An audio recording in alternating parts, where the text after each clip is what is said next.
Hey everybody, welcome to an advanced Photoshop CS6 tutorial where we are going to go over how to use content-aware scaling to do some pretty advanced scaling techniques. And it's actually really easy, but some people don't know what content-aware scaling is, so whatever. And my name is Buddy Blackford, so let's start getting in on this tutorial.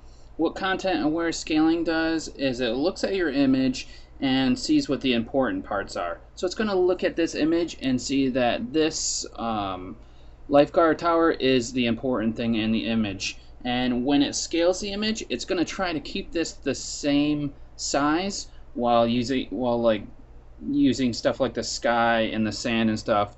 Those are going to be scaled or cropped out or whatever it does. So let's start with this now. Now you can either make a selection, and you can edit the selection that you made, or you can edit the whole entire picture. So what we're going to do first is edit the whole entire picture so you can see what's going on. So the first thing I want to do though is show you what it does when it scales on its own. So I'm going to hit Control T to bring up my free transform, and when I scale it like this, you can see how this guard tower gets skinny and everything gets smushed together and all that jazz. I'm going to hit cancel up here. We're going to cancel that, and we're going to go to content aware scaling. So let's go to edit and come down here to content aware scale. Alt Shift Control C if you want to use that. So watch what happens now when I go to scale from the same exact side. Look at the sand and how it kind of like meshes together, and the same as the water.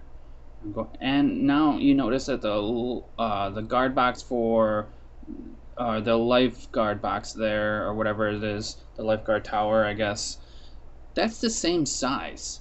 And content aware scaling recognized that is the same size. Now it's starting to crush in a little bit where it can by trying to, but it still tries to keep the decent size. Now when you get to something like this, you can see that some of the legs are broken in half and stuff like that where it tried to scale, and then the roof is like distorted a little. So you can't go like all out right next to it and try and keep the size. You would just use a crop tool for that, obviously. But you can scale part of the image and still keep the size of your lifeguard tower. So that's really cool. Now we've got a couple different options up here. This is the anchor point from where you're scaling, so it's your reference point. And just click on any one of the dots to set a different reference point from where you want to scale. You can enter in your different guideline, or enter in your different heights and widths and all that stuff for you, so you can adjust the scaling that way. We've got this button right here, which sets it back to what it was, sets it back to 0. It's this little triangle button. If you have it unchecked, it's going to have it at what your scale right here is set at. So if I start moving this, you can see that the x-axis is going, and if I move it this way, you can see that the y-axis is moving over here on these. So I'm gonna cancel, and then we're gonna go back so we can have our edit content aware scale, so we can have our options back up here. Now you can adjust the width and the height, and right now they are locked, so if I adjust the width to 50% of what it was, the height should also be affected. Is it not locked? Oh, now it's locked. So go back, edit. Oh man, I can't undo it. There we go. Every time you have to click on it again, which is pretty annoying. I wish it just would have like a reset button or something like that. So if you have this button unclicked, it'll do it independently. If you have this button actually clicked, then it will resize the scale and width around the same size. So that way there. And it's going to use the content aware scaling when it does this. So I can put it back to 100, and it'll be what it was before. Now this amount here Um, it's the amount of content aware scaling versus the amount of regular scaling. So if I put this amount to 0, it's just going to be like a regular scale, and it's going to basically do it like that. If I put this to 50%, it's going to be half content aware scaling and half regular scaling, and obviously at 100%, it's all content aware scaling. So that's a little thing you can use there. Adjust that to get like different kind of effects if you're going for that kind of stuff.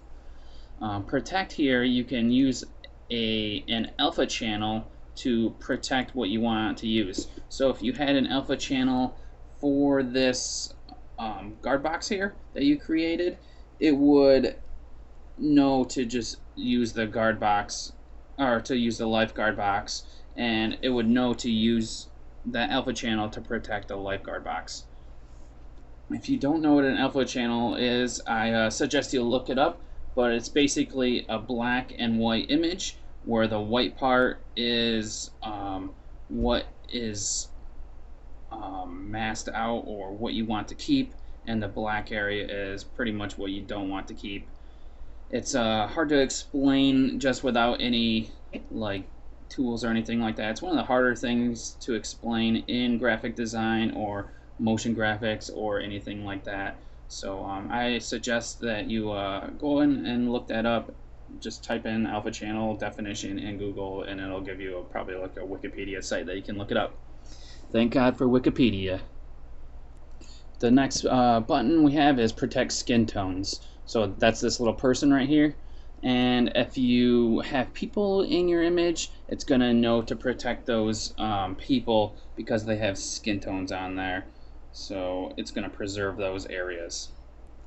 Now these buttons over here, this button with this the no sign here, that's to cancel your whatever you're using, and I did that a few times within this tutorial. And the check mark here is to commit to the changes that you did. Another button for the check mark is just pressing enter. So that's how you use the content aware scaling. It's an advanced scaling technique that's really easy to use. So go ahead and just like use that to make your images cool and keep your important stuff intact without having to crop your image or something like that. It's a little bit like cropping, but not so much. Say you had two people standing on the opposite side of each other in a photo. One person's on the far right, one person's on the far left, and you wanted to content aware scale it so those two were closer together, but you don't want to crop out the middle because then it's just going to look stupid. So you just content aware scale them together, and it looks like they're closer in the image. So that's how you do it. So we'll see you guys in the next tutorial, where I'm not sure what we're going to be going over, so I'm not going to say. So, but I appreciate you guys watching through the tutorial series. Have a good one, everybody.